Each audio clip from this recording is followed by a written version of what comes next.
जाने न दई है, राम जी बिनती सुनो, फूल बातों ही तोड़न न दई है, राम जी बिनती सुनो, फूल बातों ही तोड़न न दई है, राम जी बिनती सुनो। दुनिया बिच जान न दई है, राम जी बिनती सुनो। समय को देखते हुए माली से कहा, सुनो, क्यों नहीं जाने देना? बोले नहीं जाने देना। बोले क्यों? बगीचे में कंकड़ पत्थर हैं, आपके कोमल चरण हैं, चुभ जाएंगे। बोले नहीं नहीं, ऐसा कुछ नहीं होगा, हम गुरु की आज्ञा के लिए, पूजा के लिए ले जाने आए हैं पुष्प, जाने दो। बोले किसी की आज्ञा के लिए हो, हम नहीं जाने देंगे। बोले क्यों? बोले पत्थर भरे ना चुभे, लेकिन सुनो, तुम बगीचे में जाओगे फूल तोड़ने, बगीचे की हालत गड़बड़ा जाएगी। तुम ऐसे सुंदर हो, तुमको देख के डाली डाली फूल फूल तुम्हारे ऊपर उमड़ जाएंगे, और कली कली खिल जाएगी कि मुझको संचित करें, मुझको संचित करें, मुझको संचित करें। कली कली खिल जाएगी। आज ही सब कली खिल जाएगी तो कल पुष्प हम कहां से लाएंगे? तुमको देख के कली कली खिल जाए, नहीं जाने देंगे, ऐसा कुछ नहीं होगा, मुझे जाने दीजिए। नहीं राम जी, आपका ही नुकसान है। बोले मेरा क्या नुकसान है? बोले अंदर बहुत बड़ा सरोवर है, सरोवर में कमल ही कमल है, और उस कमल के आसपास उधर खुशबूदार, अंदर हमारी बगीचे में भंवरे बहुत हैं, बहुत सारे भंवरे हैं। तो भंवरे हैं तो कमल पुष्प तोड़ रहे हैं, सब घूम रहे हैं, मेरा क्या नुकसान है? कमल को कर रहे हैं, मेरा क्या नुकसान है? बोले महाराज डबल नुकसान है। बोले क्यों? अंदर तो एक ही कमल है, आपके मुख कमल, और मुख कमल के ऊपर में, कमल के ऊपर में नेत्र कमल, कमल के ऊपर कमल लगा हुआ है। राजीव लोचन है आप, कमल के ऊपर कमल लगा हुआ है, आपका चरण कमल, अंग कमल, प्रत्यंग कमल, सब कुछ नवकंज लोचन कंज मुख करे कंज पद कंदारुणम। जहां देखो वहां कमल ही कमल है। और जब भंवरे देखेंगे नया कमल है, आज नील कमल है, नीलमणि है ना प्रभु, आज नील कमल आ गया है, नया कमल आ गया हमारी बगिया में। सारे भंवरे दौड़ के पड़ेंगे, टूटेंगे आपके ऊपर में, आप हमारे मेहमान हैं, कैसे मैं जाने दूं? आपको भी खतरा नहीं, हम जाएंगे। बड़ा उन्होंने विनय किया, जानबूझ के बातचीत करना चाहते थे। राम जी का कोमल कोमल मुख है ना, कोमल वाणी है, बहुत देर तक बातचीत किया, उनको निहारा, देखा, तकियाया। वहां के माली भी परम विद्वान मिथिला के, प्रवेश किया, अंदर गए। अंदर जब गए उसी समय मां, कौन? मां जानकी गिरजा पूजन करने हेतु आई थी। गिरजा माता मंदिर है मिथिला में, गौरी माता गिरजा मैया का। एक बारी दंपति जरूर जाएं, एक बारी जाओ तो वहां गिरजा मैया मंदिर जरूर जाओ, वहां प्रणाम करके वहां से आशीर्वाद लेके आओ। प्रगट मूर्ति है, मां जानकी ने वही प्रार्थना किया था। गिरजा मैया बड़ा सिद्ध है, घर गृहस्थी उससे बड़ा अच्छा बन जाता है, पति पत्नी संवाद बहुत अच्छा रहता है, तो कभी जाओ। तो इस प्रकार गिरजा मंदिर में क्या हुआ, मां पार्वती, मां जानकी आई। मां जानकी पूजा कर रही है, मां गौरी की, गिरजा की, मां पार्वती की। तो पूजा की तैयारी हो रही है। पूजा की तैयारी करते करते 8 सखियां थी उनके साथ, राधा और जानकी के साथ अष्ट सखी होती है, वही अष्टधा प्रकृति। तो ये वही राधा वही सीता, अष्टधा प्रकृति, अष्ट सखी मिलके। तो पुष्प पूजा की तैयारी कर रही थी, उसी में से एक सखी उठी, एक सखी उठी, बगिया में घूमने लगी। याद रखना, मन की भावना पवित्र हो, आप साधक हैं तो जरूरी नहीं है बैठ के हरि मिलेंगे, घूमते घूमते भी हरि मिल जाएंगे। वो बगिया में घूम रही थी, और घूमते घूमते बाकी तो पूजा की तैयारी कर रही थी, उनको मिली ना मिली। जानकी जी पूजा करने वाली थी, उनको बाद में मिली, सभी को बाद में सबने दर्शन किया, सबसे पहले उसी ने दर्शन किया जो घूम रही थी। हाँ, बगीचे में पहुंची और जैसे पल्लव की ओट से देखा, ओहो ये तो वही हैं जिन्होंने संपूर्ण मिथिला नगरी को आकर्षित कर रखा है। पहुंच गई। ललीजू ललीजू, सियाजू सियाजू, ललीजू चलो ना, चलो जल्दी चलो। बोले कहां? ललीजू चलो ना। बोले कहां? वही जिसने सबका मन मोह रखा है, वो पुष्प वाटिका में है, एक निहार लो। बोले नहीं, हमारे धर्म मर्यादा में नहीं है। आज मेरा स्वयंवर होने वाला है, आज मर्यादा में नहीं, मैं भवानी की पूजा करने आई हूं। अब मैं किसी पर पुरुष को नहीं देख सकती, मैं कैसे देखूं? उचित नहीं। देवी, सब मर्यादा एक तरफ रख दो। यदि आपने उनको नहीं देखा, उस सखी को क्यों मिले? और सखी की तपस्या क्या था? अपने लिए नहीं, जानकी के लिए आई दौड़ी। जानकी चलो, तपस्या आपकी धरी की धरी रह जाएगी यदि उनके दर्शन नहीं हुए तो। अच्छा, बार बार कहने पे अष्ट सखियों ने भी यही कहा, अरे वही है। बोले हाँ चलो चलो ललीजू चलो। मन में था देखने का, लेकिन संकोच है, मर्यादा है। जानकी बहुत मर्यादा में थी। अच्छा तो चलो। घूंघट नहीं होता था, भारतीय संस्कृति में घूंघट नहीं है। हाँ, सिर पे पल्लू लेना ठीक है, सिर पे कपड़ा लेना ठीक है। सिर पे हमारे पूर्वज कपड़ा लेते थे, जानकी जी ने पल्लू नहीं किया। ये लंबा घूंघट, ये हमारी संस्कृति में नहीं है। क्या है? सिर पर पल्लू।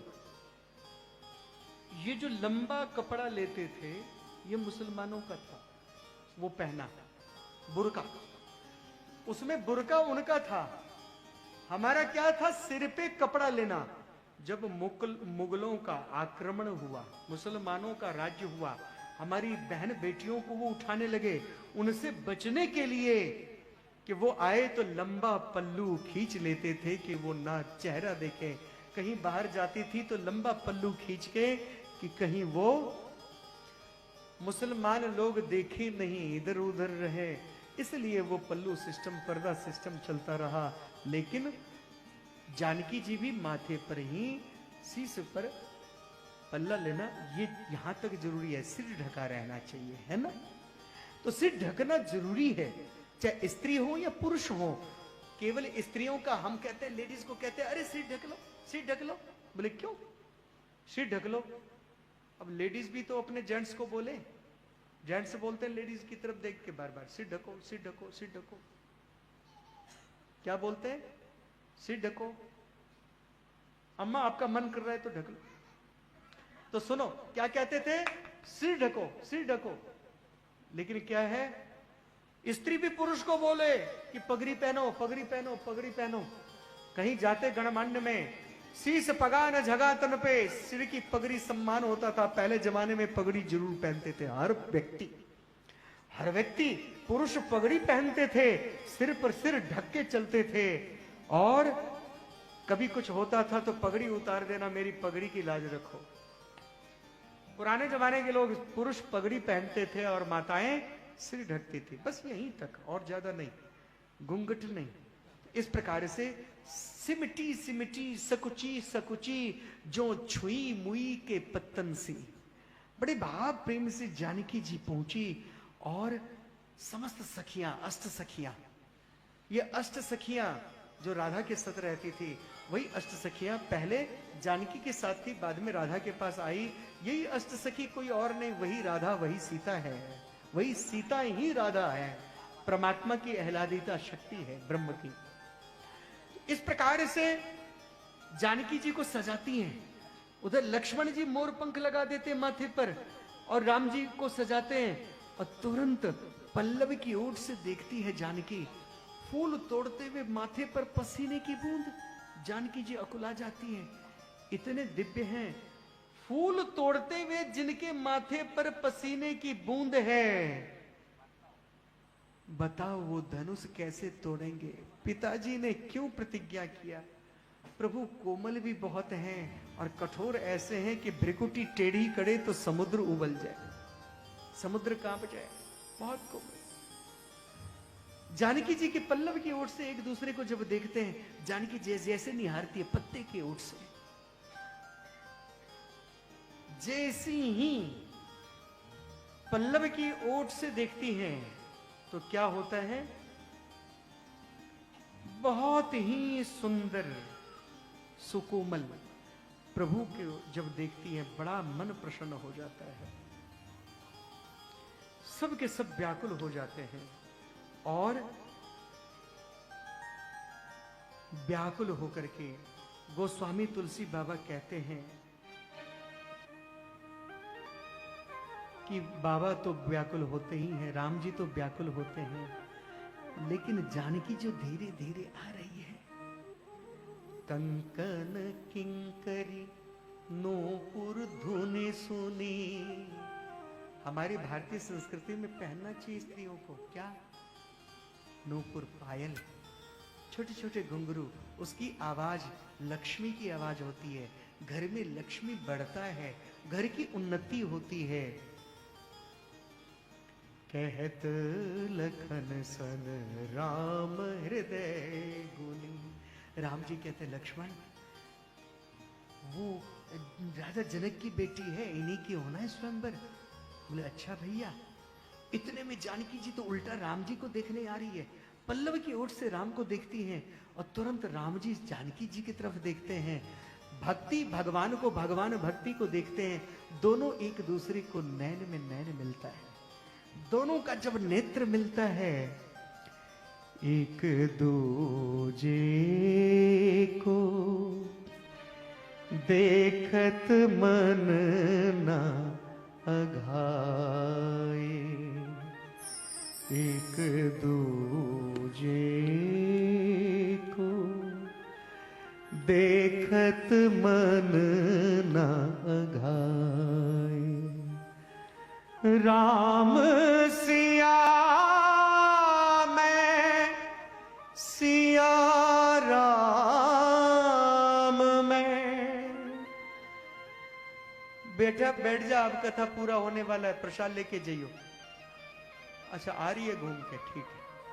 कि राम सिया मैं, सिया राम मैं, एक ही रूप लखाए,